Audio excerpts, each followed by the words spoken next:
The bow and arrow revolutionized hunting technology and warfare in North American prehistory. Archaeologists generally do not find preserved bows and arrows to indicate when the technology was first introduced into a region. Instead, we generally use projectile points as indicators, which tend to decrease dramatically in size when made to tip arrows instead of at ladle darts. One of the earliest of these small arrow point styles that's found in the Midwest and the South is the Scallorn point. This arrowhead style occurs from northeastern Mexico all the way up into Illinois following the Mississippi River drainage. In this video, I flintknap one of these Scallorn points and discuss the steadily changing lives of prehistoric Native Americans who made and used them.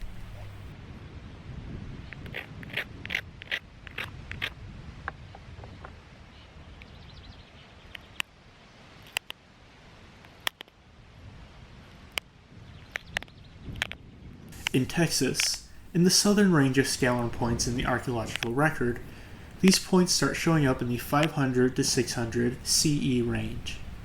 This is the start of the late prehistoric period in Texas. In the American bottom, which is the floodplain of the Mississippi River in Illinois, Scallorn points show up around 650 CE with the start of the Patrick phase, in the late Woodland period. While Scallorn points are contemporaneous in these two regions, they fall into a different system of time periods, because the American bottom and Texas regions have different cultural histories. As I will discuss, the cultures who made Scallorn points lived in different ecosystems and had fairly different technological adaptations to cope with their environment.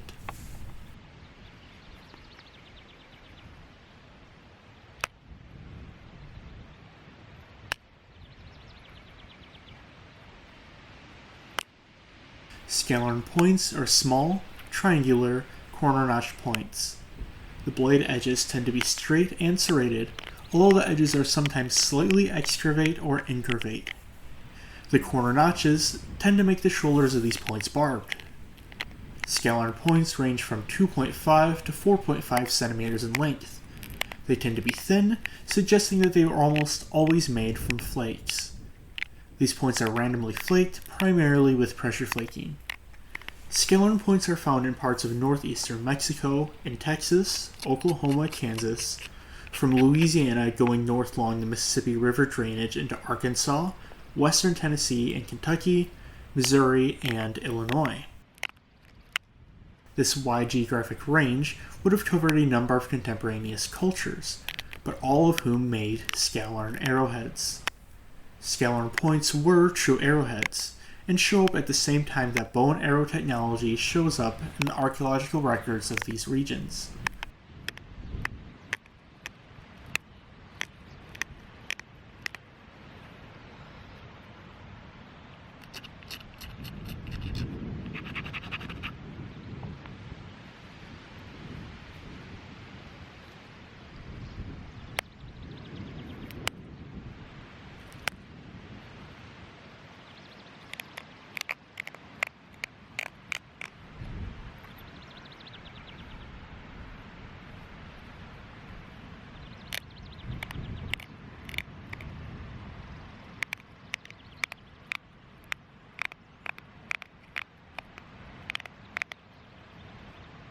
The people who use Scallorn points in the American bottom region are part of the archaeological culture known as the Patrick phase.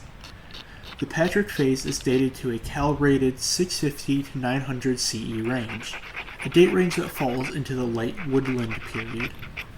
One of the major changes that occurred during this period is that late Woodland people started living in and making use of the upland regions in the American bottom, different from the people who preceded them who'd focused in the river valleys.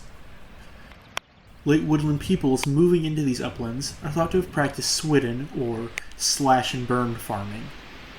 Patches of forest would have been cut down and burnt to clear field. Seeds were planted in the loose, ashy soil and would have not required hoeing for planting the crops. Crops were planted for 1 or 2 years, and then the swidden field was left fallow, and a new area was prepared in the same manner. Late Woodland peoples of the Patrick phase would have used Eastern agricultural complex crops, which were domesticated from weedy plants and loved disturbed soils, like those of slash and burn fields. The eastern agricultural complex includes peppo squash, sunflower, marsh elder, quinopod, little barley, maygrass, and knotweed. These slash and burn fields would have been abandoned after a year or two because of undesirable wild weeds.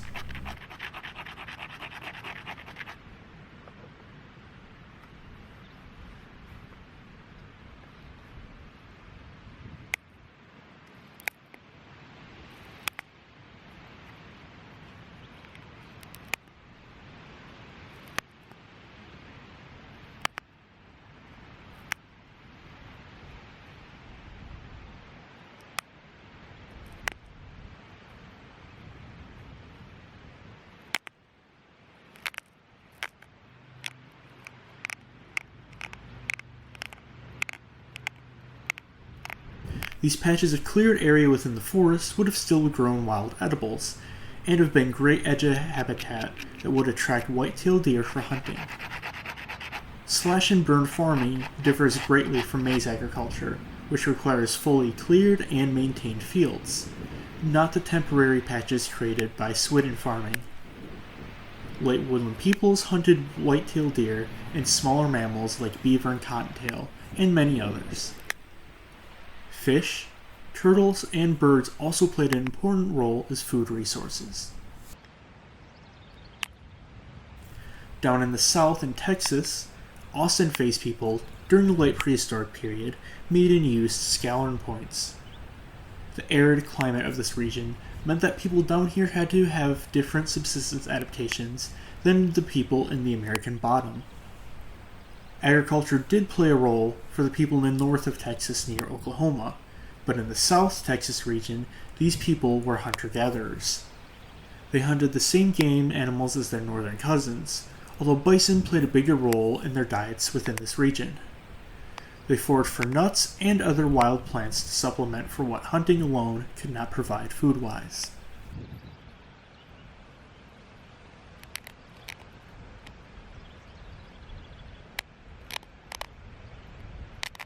The Scallorn point I'm making was flint-knapped almost exclusively using pressure flaking.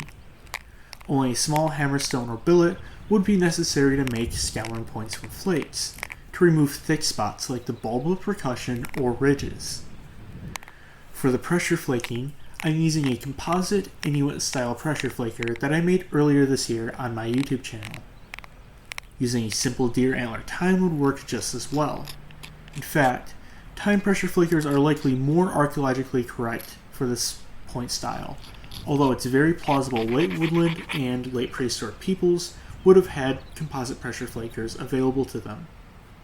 An abrader is also necessary for dulling the edges and creating platforms.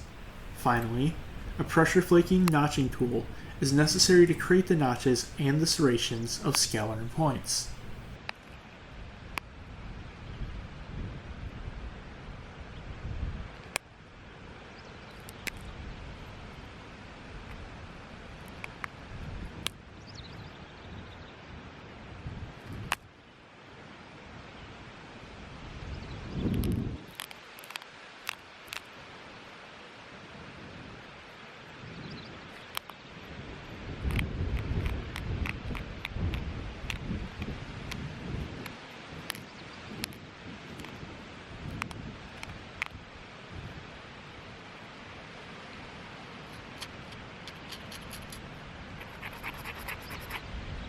Besides Scallorn points, people during this time made other lithic tools. Unmodified flakes would have served as the majority of cutting tools that these people needed to make and use. Scrapers were important for processing hides into leather for clothing. Adze blades were also sometimes knapped from chert. Besides these, few specialized tools were flint-knapped by late woodland and late prehistoric period peoples. For the late woodland people in the American bottom, chopping tools were important for clearing slash and burn fields. Late woodland people made and used a lot of groundstone silts and adzes for this very task. However, they are smaller on average than the silts made by later Mississippian peoples in this region. Mississippians would have needed large celts to clear fields for the growing of maize. Additionally, they cut lots of timber for making palisades and other communal building projects. Late woodland peoples could use smaller celts and adzes to clear bush and trees for creating temporary swidden farming plots, and didn't need timber for building projects like Mississippian people did. Interestingly, late woodland peoples made their celts from sedimentary, igneous, and metamorphic rocks from local areas. Mississippian people in the American bottom preferred a specific, non-local igneous rock for making their celts. It seems that late woodland peoples were less selective about celt material than the later Mississippian peoples were. Since agriculture played less of a role in the lives of late prehistoric people in Texas, there was less of a need for chopping tools.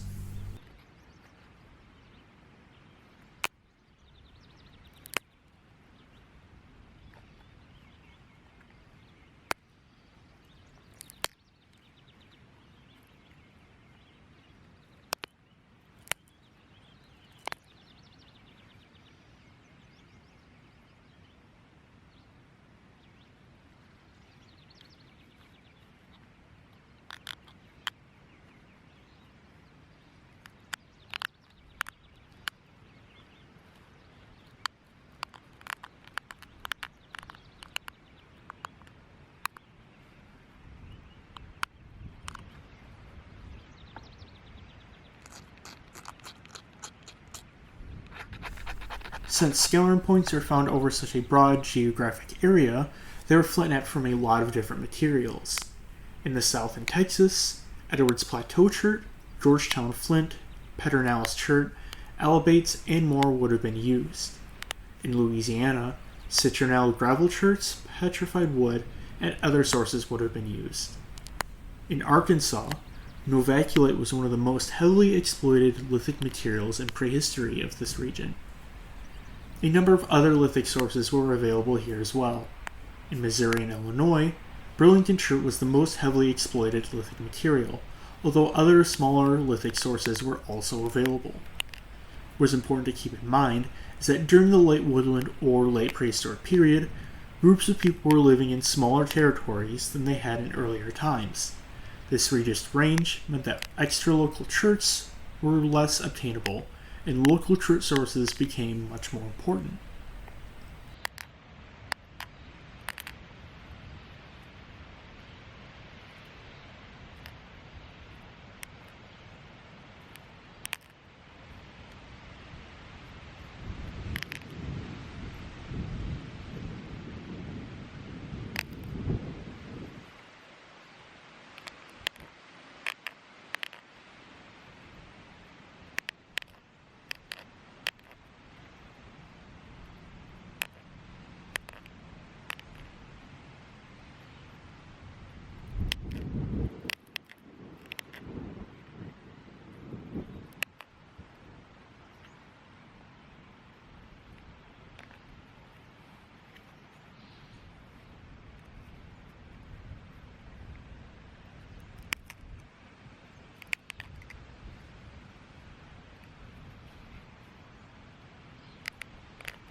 The people who made Scallorn points in the American bottom and those who lived far to the south in Texas both made use of pottery for cooking. Patrick Face people used grit and grog timber to make ceramic bowls, jars, and cooking ware. These were used for cooking, serving food, and for food storage. Effigy bowls and jars are rare, but present in some Patrick Face assemblages. Patrick Face jars seem to be minimally decorated and multifunctional when compared with later Mississippian assemblages in the region. This lack of time investment for decorating pottery is likely the result of need for mobility and for expediency in a lifestyle where people were still fairly mobile. When moving about, pottery was in greater danger of being broken or being damaged due to its fragile nature. Pottery is also present in Austin Phase assemblages in Texas. Here, They made use of grog and sand temper for their pots. The function and form of ceramics here is similar to the utilitarian function and form of Patrick Face ceramics in the American Bottom. In the American Bottom, settlement locations appear to have been used in multiple episodes, which are reflected in overlapping Patrick Face occupations. Despite practicing agriculture, Patrick Face people did not live in sedentary, permanent villages. They lived in small villages that were relocated annually or even seasonally, although they did stay in territories that may have been as small as 25 square kilometers. Patrick Face dwellings were either keyhole or rectangular in shape and set into shallow basins within the earth. The post molds that are left in the archaeological record from these structures are bent, flared, or inslanting. This indicates that the posts themselves were saplings that were bent towards the middle of the structure and tied together, leaving a domed frame. Thatch has been preserved at several light woodland sites, showing that this was the method in which these frames were covered and insulated. Structures like these had a total length that tended to be around 6 meters maximum, although some substantially larger structures have been found in special instances. Based on the construction method of these dwellings and other archaeological evidence, it seems that these weren't permanent structures meant to last years. The limited lifespan of slash and burn fields probably helped contribute to the residential mobility of Patrick Face people in the American Bottom.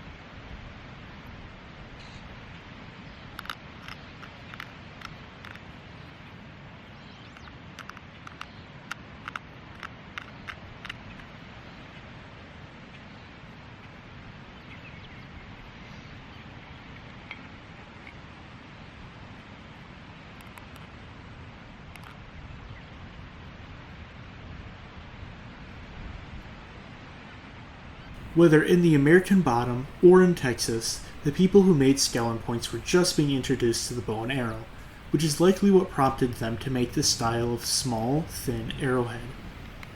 Patrick Face people used slash and burn agriculture, but weren't settling down into permanent villages. Except for in the north part of Texas, Austin Face people didn't really rely much on agriculture, likely because the ecosystem that they lived in did not support it well. They instead continued to practice hunting and gathering.